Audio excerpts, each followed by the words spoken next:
and welcome to today's class. This is Mamta Tiwari, your educator.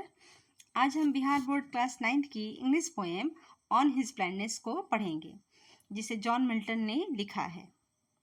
बच्चों, कल्पना कीजिए, आपकी आंखों की रोशनी चली जाए, आप दुनिया को देख न सके तो क्या होगा? तो क्या आप अपने सपने को पूरा कर पाएंगे? सोचिए सोचिए। आज हम ऐसे ही महान कवि को पढ़ेंगे जिन्होंने अंधे होने के बावजूद ऐसी रचनाएं लिखी जिसे आज पूरी दुनिया पढ़ती है, जिनका नाम है जॉन मिल्टन।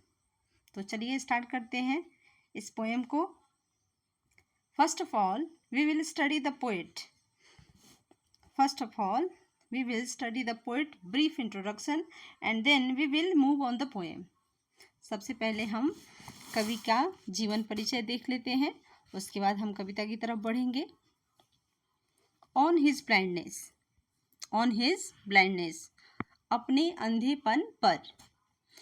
ये लिखा कौन है? John Milton. आपसे एग्जाम में डायरेक्ट पूछा जाएगा कि जॉन मिल्टन के द्वारा लिखी गई कविता का नाम बताइए, तो आप क्या कहेंगे? On his blindness. या ये भी पूछा जा सकता है कि ऑन हिज ब्लाइंडनेस किसने लिखा, तो आप कहेंगे John Milton.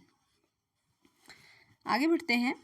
John Milton born in 1608 and died in 1674।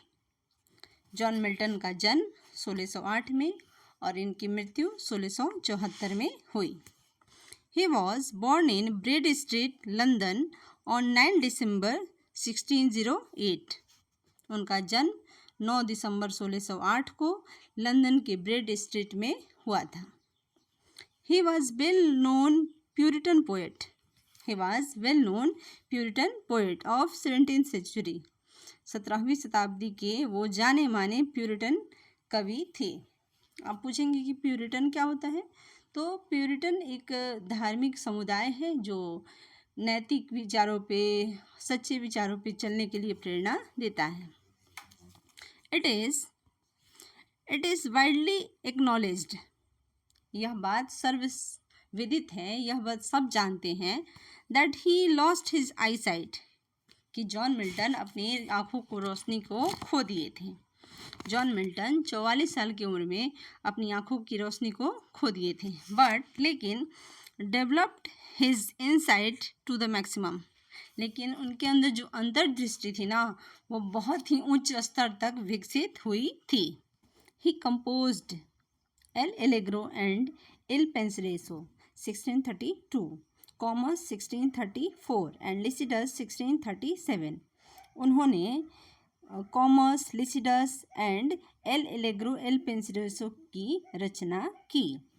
His great epic poem, उनकी महान काव्यात्मक कविताएं, जिसमें शामिल है paradise lost 1667 and paradise regained. उनकी जो दो महान महाकाव्य हैं, उनका नाम है पैराडाइज लॉस्ट जो 1667 में आई थी, and paradise regained. Along with this play, इस नाटक के साथ साथ Samson Agonistes was his highly thoughtful and everlasting creation. इन दोनों कविताओं के साथ, जिसका नाम है पैराडाइज लॉस्ट और पैराडाइज रीगेन्ड, इन दोनों के साथ साथ एक और इनकी जो नाटक है जिसका नाम है सैमसम एगोनिस्टिस, ये सारी कविताएं बहुत ही विचारशील हैं और बहुत ही चिरस्थायी हैं, लंबे समय तक चलने वाली कविताएं हैं। आगे बढ़ते हैं। लिखा है, he was known for his grand style, वो अपने शानदार शैली में लेखन के लिए ही जाने जाते थे। On his blindness is a Petrarchan sonnet, ये जो कविता है ऑन हिज ब्लाइंडनेस, ये एक पेट्रार्कन सोनेट है। मैंने आपको कई बार बताया है कि सोनेट 14 लाइन की कविताओं को कहते हैं। सोनेट 14 लाइन की कविताओं को कहते हैं। अब ये जो 14 लाइन की कविताएं हैं, इनको अलग अलग शैलियों में लिखा जाता है। जैसे एक महान कवि हुए विलियम शेक्सपियर, वो इस 14 लाइन को 4, 4, 4 और 2 के पार्ट में लिखा करते थे। वो उनकी लिखने की शैली थी। लेकिन पेट्रार्कन सोनेट में इसी 14 लाइन को 8 और 6 के पार्ट में बांटा गया है। ऊपर के 8 लाइन को ऑक्टेव कहते हैं और नीचे की 6 लाइन को सेस्टेट कहते हैं। यही चीज़ इसमें लिखी है। आगे बढ़ते हैं। The opening 8 lines are called octave. इस 14 लाइन की कविता में से ऊपर की जो 8 लाइन होते हैं ना उसको ऑक्टेव कहते हैं। वेयर एज जबकि the concluding 6 lines are called sestet, जबकि नीचे की जो 6 लाइन होते हैं उनको सेस्टेट कहते हैं।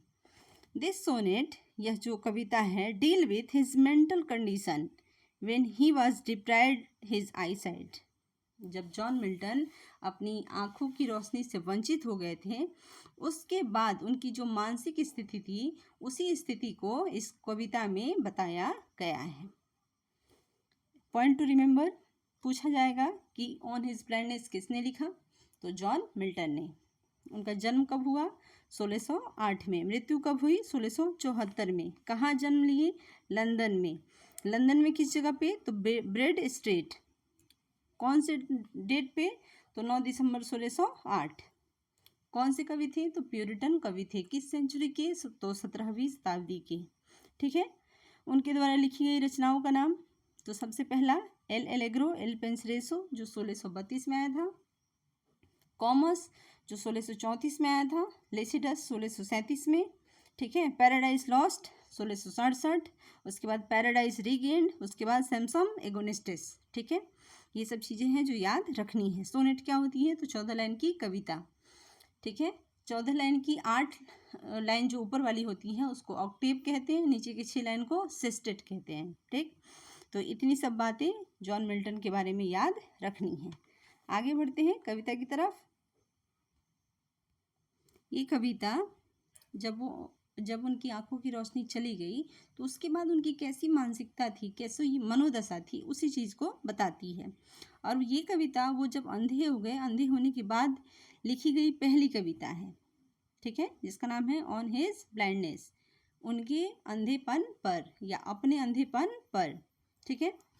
आगे बढ़ते हैं पोएम की तरफ। व्हेन आई कंसीडर, जब मैं सोचता हूँ, विचार करता हूँ, how my light is spend, कि कैसे मेरी आँखों की रोशनी ख़त्म हो गई, मेरी आँखों की रोशनी चली गई। बच्चों, जॉन मिल्टन 44 साल की उम्र में अंधे हो गए थे।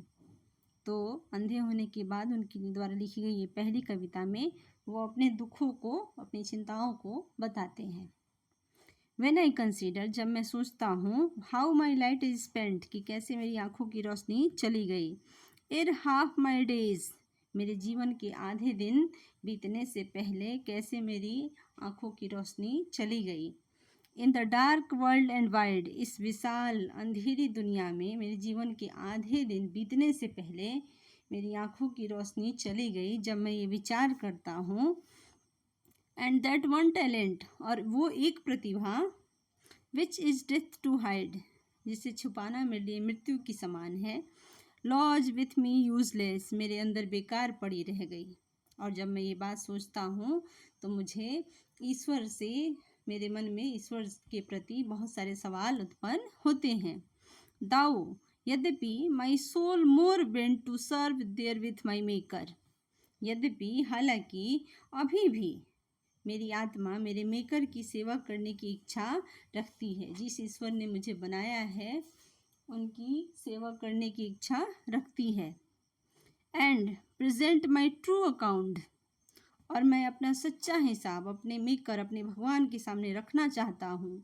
लेस्ट, वरना, ही रिटर्निंग चाइल्ड, वरना ऐसा ना हो कि मेरे मेकर बदले में मुझे डांटे। अगर मैं अपने जीवन का सच्चा लेखा जोखा ईश्वर के सामने प्रस्तुत ना करूं तो ऐसा ना हो कि ईश्वर बदले में मुझे डांटे।